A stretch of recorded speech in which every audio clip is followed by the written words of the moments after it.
मरते हुए कर्ण ने श्री कृष्ण से क्या पूछा, जानने के लिए वीडियो के एंड तक बने रहे। तो कर्ण ने श्री कृष्ण से पूछा कि मेरा जन्म होते ही मेरी माँ ने मुझे त्याग दिया, क्या अवैध संतान होना मेरा दोष था? द्रोणाचार्य ने मुझे सिखाया नहीं क्योंकि मैं क्षत्रिय पुत्र नहीं था।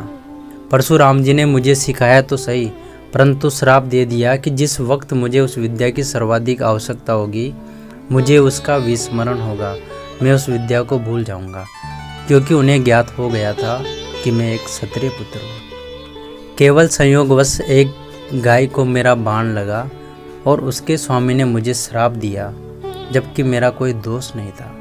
द्रौपदी स्वयंवर में मेरा अपमान किया गया। माता कुंती ने मुझे आखिर में मेरा जन्म रहस्य बताया, भी तो अपने अन्य बेटों को बचाने के लिए। जो कुछ भी मुझे प्राप्त हुआ है दुर्योधन से ही तो हुआ है, तो अगर मैं उसकी तरफ से लड़ूं तो मैं गलत कहाँ हूँ श्री कृष्ण? तो श्री कृष्ण ने उत्तर दिया, कर्ण, मेरा जन्म कारागार में हुआ। जन्म से पहले ही मृत्यु मेरी प्रतीक्षा में घात लगाई हुई थी।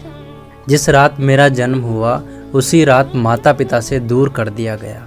तुम्हारा बचपन खड्ग, रथ, घोड़े, धनुष और बाण के बीच उनकी ध्वनि सुनते हुए बीता। मुझे ग्वाले की गौशाला मिली, गोबर मिला, खड़ा होकर सही से चल भी नहीं पाया।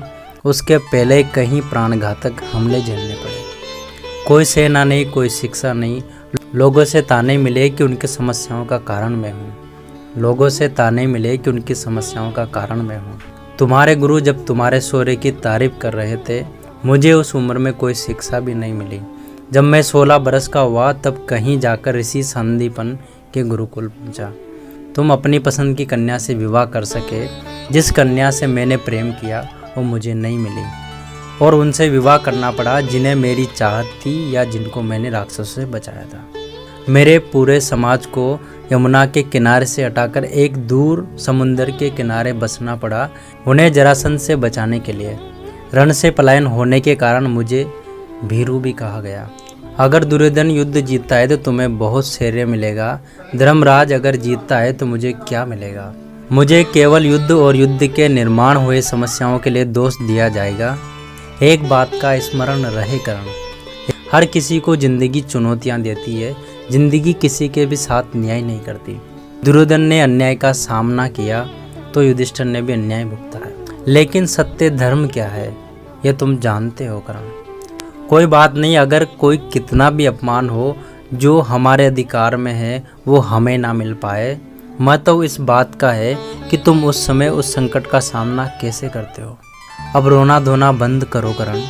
जिंदगी न्याय नहीं करती, इसका मतलब ये नहीं होता कि तुम्हें अधर्म के पथ पर चलने की अनुमति है। तो दोस्तों, ये था श्री कृष्ण और कर्ण के बीच का संवाद।